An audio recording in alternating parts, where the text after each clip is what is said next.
Patay sa lalaki matapos pagsasaksakin ng isa pang lalaki sa Sampaloc, Maynila. Suspect, dati umanong naninirahan sa bahay ng biktima at pinalayas. Lagi una ka sa balita ni Jomer Apresto, exclusive.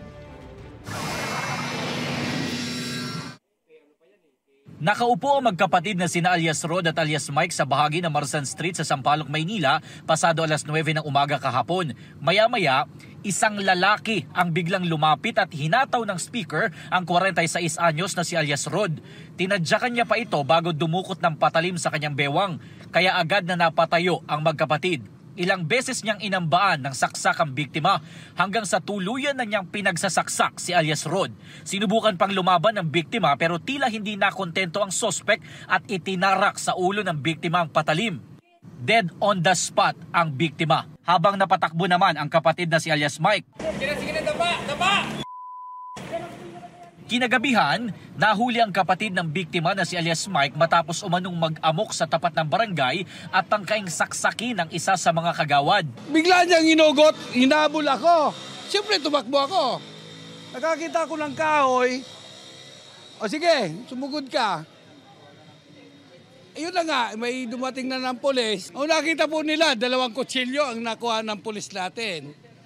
Ay kung madamay. Ayon kay alias Mike, pang self-defense niya ang mga dalang patalim matapos siyang makatanggap umano ng pagbabanta mula sa sumaksak sa kanyang kapatid. Sa isang text message, humingi ng pasensya ang suspect sa kanyang nagawa. Pero karugtong nito ang babala na iisa-isahin daw ng suspect ang pamilya ng biktima sa oras na gumanti sila. Yung kutsilyo po, galing sa bahay ko yan.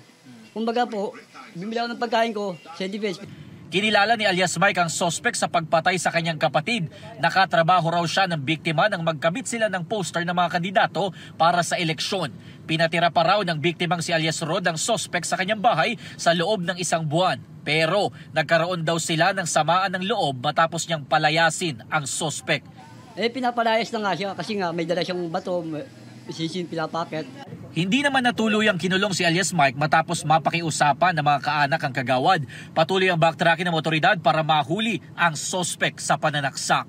Ito ang unang balita. Jomer Apresto para sa GMA Integrated News.